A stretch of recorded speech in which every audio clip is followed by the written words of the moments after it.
Hi, I'm John Walkup. I'm a child and adolescent psychiatrist, and I have a number of different roles. I'm the president of the American Academy of Child and Adolescent Psychiatry, but I'm also the chair of the Pittsburgh Department of Psychiatry and Behavioral Health at Lurie Children's Hospital in Chicago.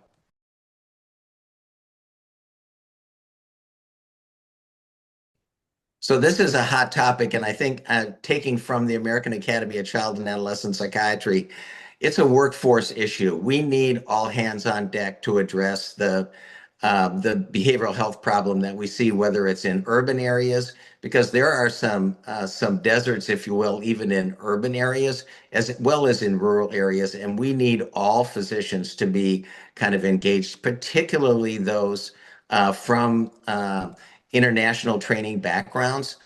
We need them here, and sadly, it's been kind of complicated to kind of keep that workforce going and to build that workforce.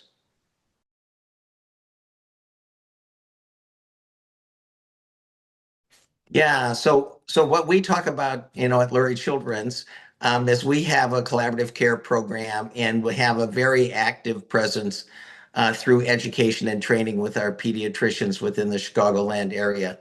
So our pediatricians know that we have their back, that they can call, that we will help them with complicated cases.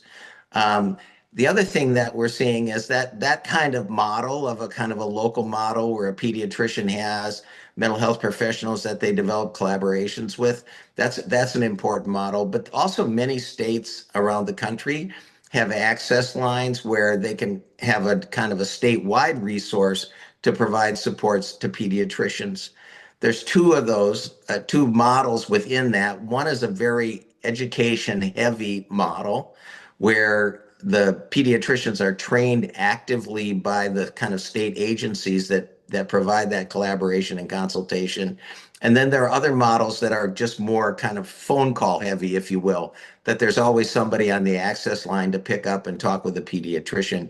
I think the best programs are the ones where they really do the active education of pediatricians in the state, as well as provide that phone backup around particular cases.